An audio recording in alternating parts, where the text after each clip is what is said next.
Chega mais, ó, vamos trocar ideia com a gente? É isso aí, né? Olha só, para você ficar curioso, no programa de hoje a gente vai falar sobre livre agência e pré-ordenação, sobre como ajudar alguém que está desviado da igreja e também sobre aborto. Fica aí que a gente já volta.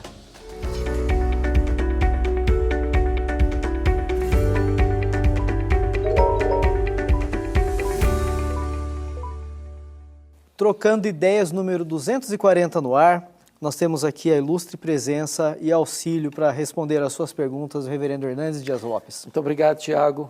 Privilégio estar aqui com você. O privilégio é sempre nosso, pastor. Obrigado. Eu quero começar aqui com uma pergunta que nos foi enviada, falando sobre o aborto, né? A pessoa comenta que a legalização do aborto está em discussão na Suprema Corte e parece que existem prós e contras a respeito desse assunto.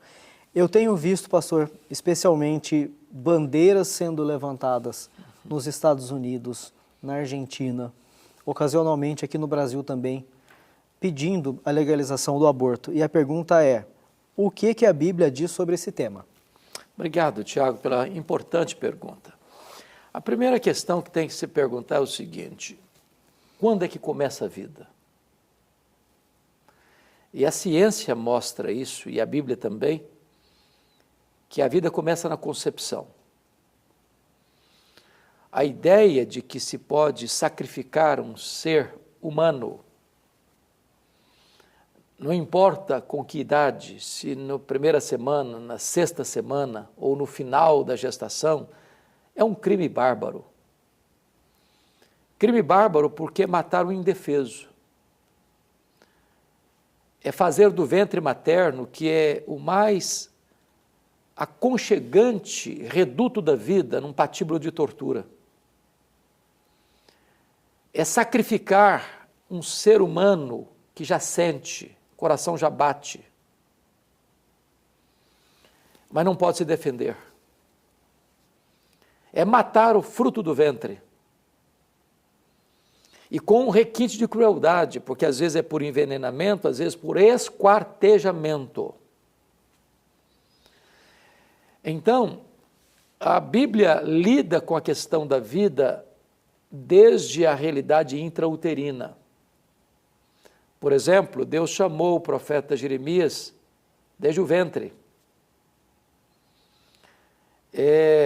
Davi vai dizer no Salmo 139 que Deus o conhecia como ser, quando ele era uma substância informe no ventre da sua mãe, e que Deus o formou de forma assombrosamente maravilhosa.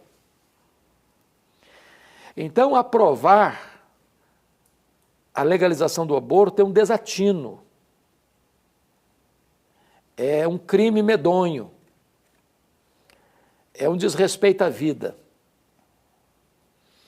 Espero que a nossa Suprema Corte possa ter condições de examinar isso melhor, até porque, no meu entendimento, isso não é competência da Suprema Corte, é competência do nosso parlamento. Porque quem estabelece leis no país não é a Suprema Corte, é o parlamento, é isso que reza a nossa Constituição. E nós esperamos que nessa situação tão complexa, tão confusa que a nação brasileira vive, que os poderes possam cada um exercer o seu papel com interdependência, com responsabilidade, para a glória de Deus e para o bem da sociedade. Quem nos mandou uma pergunta também nesse programa foi o Gilberto Godoy. O Gilberto Godoy, ele é participante das nossas mentorias. Que coisa boa. E ele transmite aqui uma pergunta que é a seguinte: reverendo, como harmonizar a livre agência com o decreto de pré-ordenação de Deus sobre todas as coisas que acontecem? Aparentemente são excludentes entre si e parecem desembocar questão supra-infra-lapsariana. A palavra, desculpa, fazer uma correção. Não existe supra-infra. Ou é supra ou é infra-lapsariano. Essa palavra é uma palavra latina, que às vezes quem está nos ouvindo não vai entender. Lapsus no latim é queda. Então, supra é os decretos de Deus em ordem antológica antes da queda, e o infra na ordem antológica, não cronológica, antológica depois da queda. Mas vamos lá, a pergunta é complexa, não sei se eu acho que compliquei mais um pouquinho, né? Então veja bem, o que é a livre agência, o que é a palavra que ele usa aí? Pré-ordenação. Pré-ordenação. Então ele está falando aqui, de certa forma, o seguinte, a liberdade humana e a soberania divina, para facilitar o entendimento. O homem é livre e Deus é soberano. As duas coisas são verdade. Livre não no sentido de que o homem tenha livre-arbítrio, conforme foi bem dito aí. O homem não tem livre-arbítrio. Livre-arbítrio só tinha Adão antes de pecar. Hoje nós temos livre agência. Qual a diferença? Você veio de uma blusa... Como é que é o nome a cor da sua blusa aí? É rosa. É rosa mesmo, né? É rosa. A minha é marrom.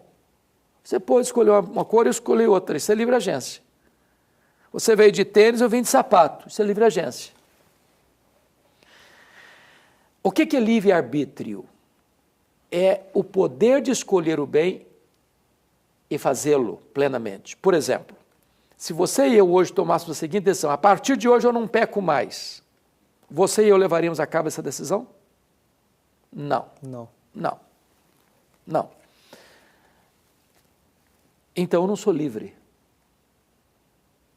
Lutero escreveu o livro A Escravidão da Vontade. O homem é escravo do pecado. Ou ele é salvo pela graça ou ele está perdido.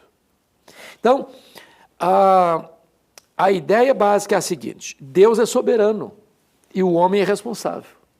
A responsabilidade humana não anula a soberania de Deus, e a soberania de Deus não anula a responsabilidade humana. São paralelas que vão caminhar. Parecem excludentes, mas não são. Por exemplo, quando eu prego o Evangelho, eu digo assim: arrependei-vos e crede no Evangelho. Eu estou dando uma ordem. A Bíblia está dando, arrependa-se, creia, é ordem. Mas a Bíblia diz que é Deus quem dá o arrependimento para a salvação, e a fé salvadora é um dom de Deus. Ao mesmo tempo que Deus me dá uma ordem, quem opera o querer e o realizar é Deus. Ao mesmo tempo que ele diz: vinde a mim todos vós que estáis cansados e sobrecarregados, eu vos aliviarei, mas está escrito: ninguém pode vir a mim se o Pai não trouxer. As coisas caminham juntas, como duas paralelas rumo à eternidade. Deus é soberano e o homem é responsável. Perfeito. Gilberto, um abraço para você, a gente aguarda você na próxima mentoria. Pastor, olha que interessante a participação que nós recebemos do Danilo Vieira. Pastor Hernandes, muito obrigado desde já por responder a minha pergunta. Eu tenho um irmão de 20 anos de idade que frequenta lugares mundanos e quase nunca vai à igreja. Eu gostaria de saber qual poderia ser a minha conduta para ajudá-lo a voltar para a igreja. Deus abençoe sempre. Obrigado, Danilo. É uma boa pergunta. Eu acho que a primeira coisa é oração. Porque quem toca o coração é Deus. E Deus responde a oração. Segundo, é dar um bom testemunho para esse irmão. Porque esse irmão está buscando lá fora, como pródigo, alguma coisa que satisfaça a sua vida. E ele não vai encontrar isso lá. Ele vai encontrar aventuras, um prazer imediato, mas depois vem a culpa. Vai encontrar falsas amizades, que na hora do aperto vai abandoná-lo. E ele vai buscar uma felicidade que não está lá. Se esse irmão, dando testemunho da sua alegria, da sua paz, da sua harmonia, da sua vida plena, abundante, não indo lá nos banquetes do mundo, mas saboreando a mesa do Pai, as iguarias da mesa do Pai, vai mostrar para ele: olha, eu estou no caminho errado. Terceira coisa que ele pode fazer, penso eu, é de aproveitar as oportunidades para uma boa conversa. Não no sentido farisaico, de santarronice e fazer acusações, mas aproveitar os momentos, aquela hora oportuna, aquele tempo assim, adequado para uma boa conversa. Manter a ponte de relacionamento esticada, não cortar vínculos. É preciso ter acesso ao coração desse irmão. Talvez um dos grandes problemas hoje é quando as pessoas, em nome da fé, são intolerantes, né? São farisaicos. E isso afasta mais as pessoas. E nesse sentido é que Jesus foi muito doce. Jesus foi chamado de amigo dos pecadores. Jesus conversou com prostitutas. Jesus recebeu coletores de impostos. E Jesus atraía essas pessoas para si, não para conformar-se com o estilo de vida delas, mas para mostrar a elas a nova vida que pode ser desfrutada em Cristo Jesus. Acho que essa é a postura desse irmão.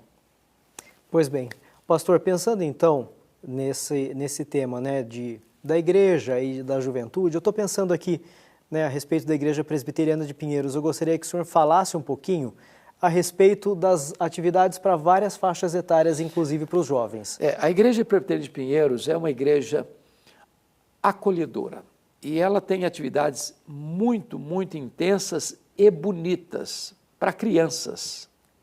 É algo fascinante. Para os juniores e adolescentes, acampamentos maravilhosos. Jovens, encontros de jovens com Cristo, programações incríveis.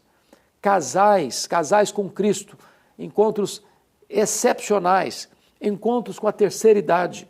Então, é uma igreja que pensa na família, que cuida da família, que olha para a família. E você que mora em São Paulo, não pode perder. Venha para cá conhecer a nossa igreja. Nós queremos partilhar com você a palavra de Deus. Se você está procurando uma igreja para a sua família, nós queremos ser a sua igreja. Se você mora fora de São Paulo, você pode acompanhar toda a programação pelo canal do YouTube da igreja, se inscrevendo inclusive, e participando da IPP TV, 24 horas no ar, com programação variada e enriquecedora para edificar, consolar e abençoar a sua vida. Essa é a Igreja Presbiteriana de Pinheiros, Tiago. Muito bem. O reverendo Hernandes e eu queremos bater papo com você também. Portanto, mande sua pergunta para cá, mande sua participação para o e-mail trocandoideias@lpc.org.br e assim a gente se despede, contando que você volte a bater papo conosco aqui no próximo programa. Um abraço e fique com Deus. Deus abençoe a todos vocês, um grande abraço e esperamos você lá na Igreja Presbiteriana de Pinheiros.